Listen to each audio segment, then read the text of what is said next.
बहुत समय पहले पहाड़ों से घिरे एक छोटे से गांव के पास एक पुरानी गुफा थी। लोग कहते थे उस गुफा में भूत रहते हैं। शाम होते ही कोई भी उस रास्ते से नहीं गुजरता था। लेकिन उसी गुफा में एक गरीब परिवार रहता था। लेकिन उसी गुफा में और उनका 10 साल का बेटा छोटू।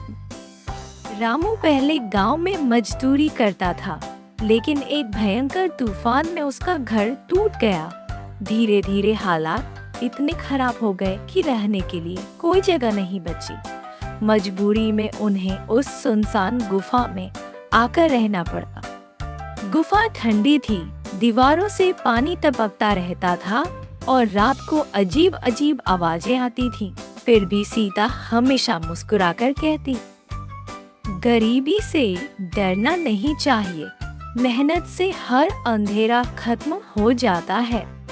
छोटू बहुत समझदार था। वह रोज जंगल से लकड़ियां लाता, माँ की मदद करता और गांव के स्कूल के बाहर खड़े होकर बच्चों को पढ़ते हुए देखता। उसका मन भी पढ़ने का करता, लेकिन घर की हालत ऐसी नहीं थी कि किताबें खरीद सके। एक दिन छोटू ने अपने पिता से पूछा, बाबा, क्या मैं भी कभी स्कूल जा पाऊंगा?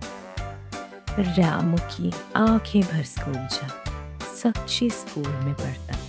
छोटू चुप हो गया, लेकिन उसके मन में पढ़ने की आग और तेज हो गई। अगली सुबह वह जंगल में लकड़ियां इकट्ठा कर रहा था। तभी उसे झाड़ियों के बीच एक पुराना चमड़े का बैग मिला। उसने बैग खोला तो अंदर सोने के सिक्के और कुछ पुराने कागज थे। छोटू डर गया। वह भागता हुआ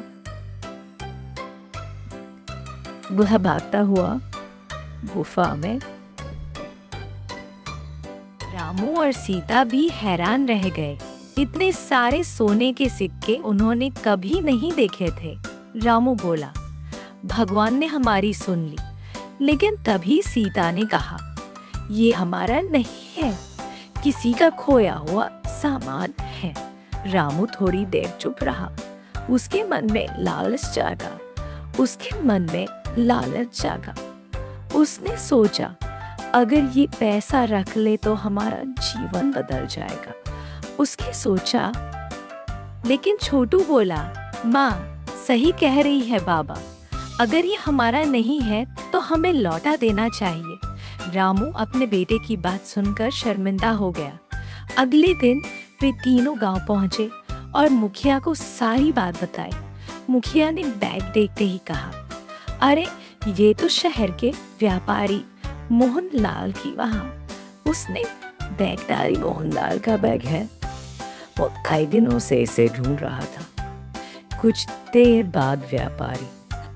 सीता बोली, गरीब है साहब, लेकिन बेईमान नहीं। मोहनलाल यह सुनकर बहुत प्रभावित हुआ। उसने कहा, आज के समय में इतनी ईमानदारी बहुत दुर्लभ है।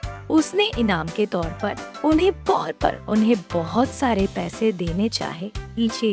लोन में की तो उसका दिल पिघल गया। उसने कहा, अब से तुम लोग रहते हैं।